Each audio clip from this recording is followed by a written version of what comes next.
What are you picking up? What's going on? Me is the impact of that shelling that took place. We are being told by the locals in this area that between 8 to 9, that's when the attack took place. Let me just tell you, by the visuals that you're seeing right now, perhaps you would feel that this is an industrial area. That's not the case. This is a factory right in between a residential area in Volinsky, where we are currently reporting from. Just on the other side, there are multiple such residential buildings. In fact, Lubensky Avenue, from where a short while back Republic TV was showing you those images of moments before the attack, the missile attack took place. That's just behind us, but that area has been completely cordoned off. The Ukrainian army has taken some defensive positions, and that's why we are not reporting from that place. This is the first attack that took place, and then in Lubensky Avenue, that was the second attack. I'll ask Rawatji to come a little closer. Let me try and show you the impact that you are currently seeing of the shelling, or rather what the locals have been saying. This is a drone attack. Let me tell you, it's not possible for us to verify this at this stage. I'm simply going by what the locals have narrated. It's certainly very difficult to speak, given the fact that there is a lot of smoke that is basically billowing out right now. What you see right now is even after almost an hour, right now what you are seeing is clearly the impact. Now this is the crater that has been created, the impact of the attack that took place.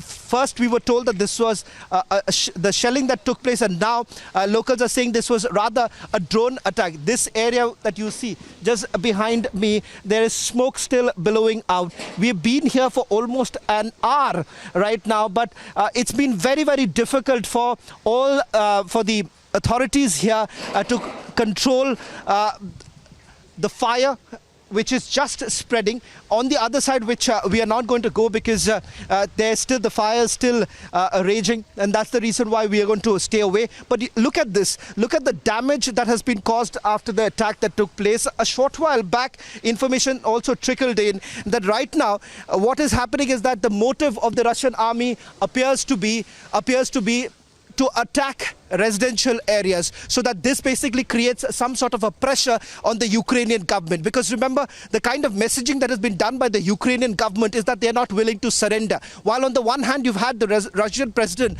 essentially saying that people of Ukraine should take up arms and overthrow this government.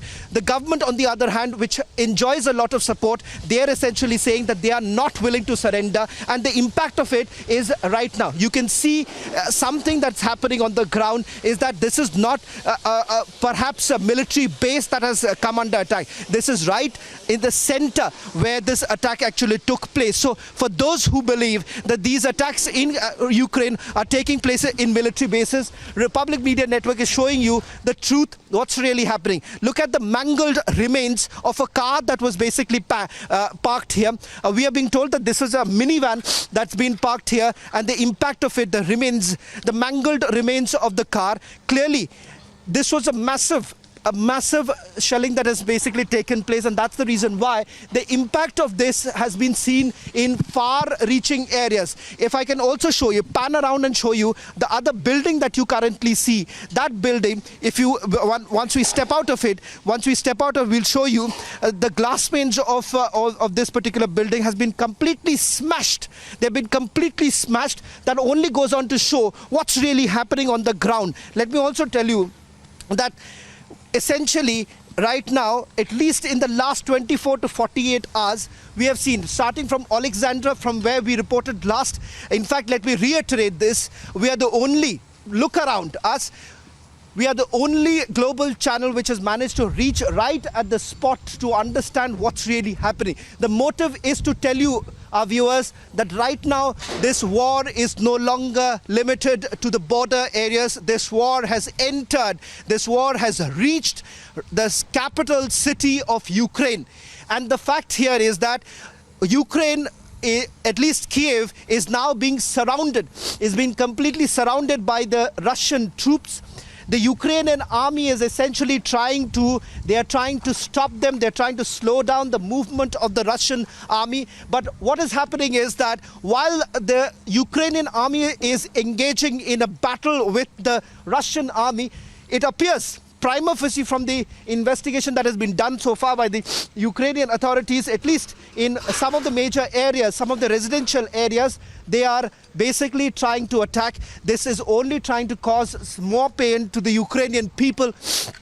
Across, what I can tell you, across this entire area, what we have essentially seen is primarily a major part of buildings where people are still staying. So some people here in Kiev, they've not been able to get out of it. Let me also quickly take you to this part. What you see here right now is basically flight models. The flight models that were kept here, as you can see right now, what has happened is flight models have been completely destroyed. If you can see, these are these flight engineering models that were kept inside. So this is more like a small makeshift factory that has basically come under attack. Clearly this has been destroyed. This is, as you can see, the impact still remains right now.